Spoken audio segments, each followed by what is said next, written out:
Hello students, चलिए पिछली class में हमने पॉलिनोमियल का फर्स्ट एक्सरसाइज कंप्लीट कर लिया था।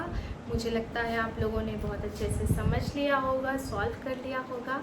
अब चलते हैं हम अपने सेकंड एक्सरसाइज में, जिसमें कुछ भी टफ नहीं है। इट इज़ वेरी इजी, बहुत ही मज़ेदार है, बहुत ही मज़ा आने वाला है सॉल्व करके, क्योंकि इतना इजी है ना। हर एक सवाल में वही प्रोसेस लगना है, वैसे ही सॉल्व होना है, कैलकुलेशन करना है, एकदम उंगलियों पर हो जाएगा, उंगलियों पर। चलिए, तो अगला जो है हमारा वो है फैक्टर। किसी भी पॉलिनोमियल में फैक्टर को रखने के बाद क्या होगा। फैक्टर का मतलब क्या होता है? फैक्टर मीन्स कि आपका कोई भी नंबर है, उसका फैक्टर अगर आपको फाइंड आउट करना है, मान लेते हैं 15 है। 15 का फैक्टर फाइंड आउट करने के लिए क्या करना पड़ता था? बहुत बचपन में हमने पढ़ा था ना कि इसके 15 को जितने भी नंबर डिवाइड करते होंगे, लेस देन 15 जितने भी ऐसे नंबर्स होंगे जो 15 को डिवाइड करेगा, वो इसका फैक्टर कहलाता है। अब हम उसको आगे पढ़ेंगे, बड़े हो गए हम थोड़े। अब हम पढ़ेंगे कि किसी पॉलिनोमियल का फैक्टर कैसे निकाला जाता है। ठीक है, तो इसको हम क्वेश्चन की तरफ से ही पढ़े तो ज़्यादा इजी रहेगा। जैसे हमारे पास कोई भी एक पॉलिनोमियल गिवन हो, ठीक है, हमारे पास पॉलिनोमियल गिवन है 2 + t + 2t² - t³। ठीक है, ये आपके एक्सरसाइज 2.2 मतलब सेकेंड एक्सरसाइज ऑफ पॉलिनोमियल का ही क्वेश्चन है। 2 + t + 2t² - t³। अब आपको कहेगा कि इसमें इसी पॉलिनोमियल की वैल्यू निकालो एट 1, 2, 3, 4, 5, कुछ भी बोल दे, फर्क नहीं पड़ता हमें किससे फ़र्क पड़ता है? इस पॉलिनोमियल के इक्वेशन और इसके अंदर जो साइंस हैं उससे, है ना। तो हमें इसकी वैल्यू 1 पर निकालनी है, P1 निकालना है। तो क्या करना है? 2 t के जगह पे जहाँ जहाँ t है वहाँ 1 पुट करेंगे। 1 2 × 1² - 1³ ये जो वैल्यू ऑफ पॉलिनोमियल है, इसका एक और वीडियो बना के उसमें हमारे चैनल पे डाला हुआ है, उसको भी आप देख सकते हो। तो 3 ये हो जाएगा 2 + 1 3। 2 × 1² मीन्स 2 + 2 - 1 का क्यूब क्या होता है भैया? 3 हो जाता है क्या? नहीं, 1 ही रहता है। 1 के ऊपर कुछ भी पावर लगा तो इट विल बी 1। तो 1 3 2 5 - 1 4। ठीक है, बोर्ड मास रूल तो हमने बचपन में जब हम बोर्ड पास होते थे तभी जानते थे, है ना। चलो, तो ये P मतलब P1 अगर मुझे निकालने के लिए बोल दिया जाए, value of any polynomial at any constant value, तो हम बहुत आसानी से निकाल सकते हैं। ये तो हमने वैल्यू निकालना सीखा। अब हम इससे आगे प्रोसीड करेंगे कि कोई भी नंबर इस पॉलिनोमियल का फैक्टर है या नहीं है, इसको कैसे निकालेंगे, है ना। तो देखो, जैसे हमने 1 पुट किया तो क्या ये क्वांटिटी 0 आई? नहीं आई। अगर ये क्वांटिटी 1 पुट करने पर 0 आ जाता, तब हम कहते कि 1 satisfy this equation, 1 is a factor of this equation, 1 can satisfy, 1 is as a satisfactory equation। आप किसी भी भाषा में बोल दो। बात कहने का ये मतलब है कि 1 जो है वो इसको सेटिस्फाई करेगा अगर 1 पुट करने पर पॉलिनोमियल की वैल्यू 0 आएगी। अगर 0 नहीं आएगी तो सेटिस्फाई नहीं करेगा, वो उसका फैक्टर नहीं होगा। एक बार हम -1 पुट करके देखते हैं, क्या वो उसको सेटिस्फाई कर रहा है? नहीं कर रहा है। P ऑफ -1 2 कांस्टेंट क्वांटिटी है, उसमें कोई चेंजेस नहीं होंगे। -1 + 2 × -1² -1 होल क्यूब। देखो 2 - 1 1, 2 × -1 का स्क्वायर, इवन पावर होने से माइनस जो है वो प्लस में कन्वर्ट होता है। तो 2 × 1 माइनस, ऑड पावर आ गया तो -1 का ऑड पावर विल बी -1, और minus minus plus, it will become as 1। 1 + 1 2 + 2 it is 4। Also the value is 4। यहाँ पर भी वैल्यू 0 नहीं आई है, इसका मतलब -1 भी इसका फैक्टर इस पॉलिनोमियल का नहीं है। मुझे लगता है बहुत अच्छे से समझ आ रहा होगा। अब जो एक्सरसाइज 2.2 है आपका, सेकेंड एक्सरसाइज जो है, उसमें खाली यही क्वेश्चंस है। हाँ, इसमें क्या है ना कि आपको कभी 5x माइनस पाई दे दिया, मान लेते हैं आपको एक पॉलिनोमियल 5x माइनस पाई दे दिया, उससे घबराना नहीं है। क्यों नहीं घबराना? इस पाई से मुझे क्या लेना देना, मुझे तो इस x से लेना देना है ना। हमेशा उस चीज़ पे ध्यान देना है जिससे मुझे कुछ फ़ायदा हो, घाटे वाली चीज़ में जाना मत, है ना। तो मुझे x से चाहिए, x से काम है, x को पकड़ेंगे, जिससे काम नहीं है रिलीज कर देंगे, है ना। तो 5 आपको कहाँ पर निकालनी है इसकी वैल्यू?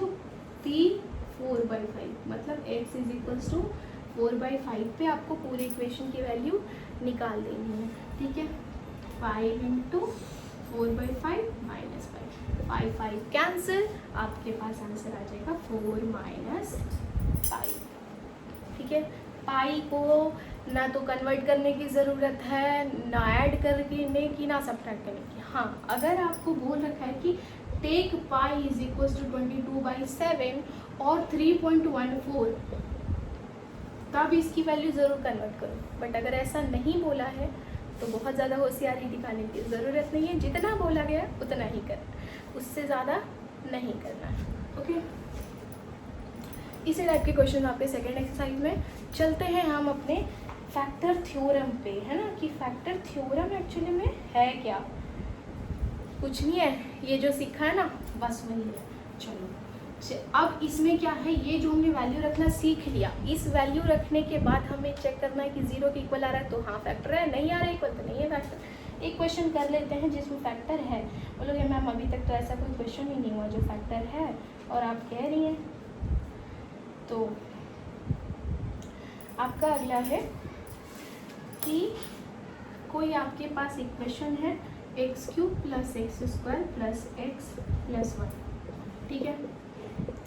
आपको क्या करना है कि check whether x is equals to -1 is the factor of this polynomial or not। कुछ नहीं करना है, x के जगह पे क्या रखना है? -1, और कुछ नहीं करना। चलो -1³ + -1² + -1 ये आ जाएगा आपका -1, ये आ जाएगा +1, ये है माइनस, प्लस माइनस माइनस, और ये आ जाएगा +1। ये कैंसिल इससे, ये कैंसिल इससे, वेरी इजी। 0 आ गया आपका, 0 आ गया। क्या मतलब है इसका? इसका मतलब है कि x is equals to -1 satisfy this equation, it means that x is equals to -1 is the factor of that polynomial। इससे ज़्यादा दिमाग ना लगाना है, ना सोचना है, बस कर देना है, ठीक है। मुझे लगता है आपको बहुत अच्छे से समझ आ रहा है। अब अगला चीज़ क्या है? अगला चीज़ ये है कि फैक्टर थ्योरम में कभी कभी आपको ऐसे डायरेक्टली वैल्यू नहीं दी रहेगी। आपको क्या बोलेगा? एक पॉलिनोमियल दे दिया, दूसरा एक और इक्वेशन दे देगा और बोलेगा क्या ये इक्वेशन उस पॉलिनोमियल को सेटिस्फाई कर रहा है या नहीं कर रहा है, क्या वो उसका फैक्टर है या नहीं है। तो इक्वेशन दे देगा। तो आपको इक्वेशन किस तरीके से देगा? x + 1, अगला एक पॉलिनोमियल है x + 1, क्या ये पॉलिनोमियल इस पॉलिनोमियल को सेटिस्फाई करेगा कि नहीं करेगा, ठीक है। देखो अगला आपको दे देगा कि एक पॉलिनोमियल है, दूसरा एक पॉलिनोमियल ये और दूसरा पॉलिनोमियल ये, क्या ये दूसरा जो इक्वेशन है वो इसको सेटिस्फाई करेगा या नहीं करेगा। तो आपको ऐसे कंडीशन में क्या करना है? सबसे पहले दूसरे वाले पॉलिनोमियल से जिससे मुझे सेटिस्फाई करवाना है वहाँ उसको 0 पुट करके x की वैल्यू निकाल लेनी है। आ गया x इज इक्वल्स टू -1, क्योंकि 1 जो है वो अगर राइट हैंड साइड जाएगा तो साइन चेंज हो जाएगा, प्लस से माइनस, माइनस से प्लस, तो यहाँ प्लस था, प्लस से हो गया माइनस, तो x की वैल्यू आ गई -1। अब इस p में -1 पुट करो। प्रोसेस वही है जो पहले किया था, बस एक चीज़ बढ़ गया। क्या पड़ा कि इक्वेशन को पहले 0 के इक्वेट किया, x की वैल्यू निकाल दी, फिर उसमें पुट किया। बस यही फंडा है, इक्वेशन से इक्वेशन सेटिस्फाई कराने का, फैक्टर निकालने का फंडा ये है। डायरेक्टली एलिमेंट गिवन हो तब वो है। एक और टाइप का क्वेश्चन इसमें बनता है, वो क्या बनता है कि आपको एक पॉलिनोमियल ऐसा दे देगा जिसमें एक क्वांटिटी आपकी अननोन होगी और आपको फैक्टर पहले से गिवन होगा कि this equation is the factor of this polynomial, तो आप उस अननोन क्वांटिटी को फाइंड आउट करें। ठीक है, ये आपका इस टॉपिक को अगर आपने समझ लिया, आपका एक्सरसाइज 2.4 कंप्लीट सॉल्यूशन हो जाएगा कैलकुलेशन के साथ। ठीक है, इसको बस इस फंडा को समझो, कुछ भी नहीं है इस फंडा को समझने में। देखो, अगर आपके पास ऐसा गिवन है कि x² माइनस 3x प्लस के, ठीक है, this is given that x minus 1 is the factor of this equation. What it means? It means that x minus 1 is equals to 0. We have to find out the value of x, and x is equals to 1 by finding the value equating to 0. So x is equals to 1 आ गया, तो 1 को हमें इसमें put करना है और factor है, इसका मतलब 1 पुट करने से equation should be equal to 0. तो k 1 square minus 3 into 1 plus k should be equals to 0. k plus k, 2k minus 3 is equals to 0, 2k is equals to 3 and k is equals to 3/2. कुछ भी था क्या? कितना easy था ना, बहुत easy है। 2.4 का आपका फर्स्ट सेकेंड थर्ड कंप्लीट हो जाएगा। रिमाइंडर थ्योरम एक लंबा टॉपिक है, उसको मैं अलग से पढ़ाऊंगी। उसके बाद फैक्टराइजेशन का आपका एक रिमाइंडर थ्योरम का अलग आएगा वीडियो, और फैक्टराइजेशन आपका क्वाड्रेटिक और क्यूबिक दोनों का एक वीडियो होगा जिसमें वो दोनों फैक्टराइजेशन मैं सिखाऊंगी। धीरे धीरे करके ये चैप्टर भी फिनिश हो जाएगा और 9th की यूनिट्स ऐसे से धीरे धीरे करके हम कंप्लीट करते चले जाएंगे। ओके, ज्वाइन करते रहो यार, वीडियो देख लेते हो, लाइक नहीं करते हो, मेरा मोटिवेशन तो बढ़ाओ। Okay, bye.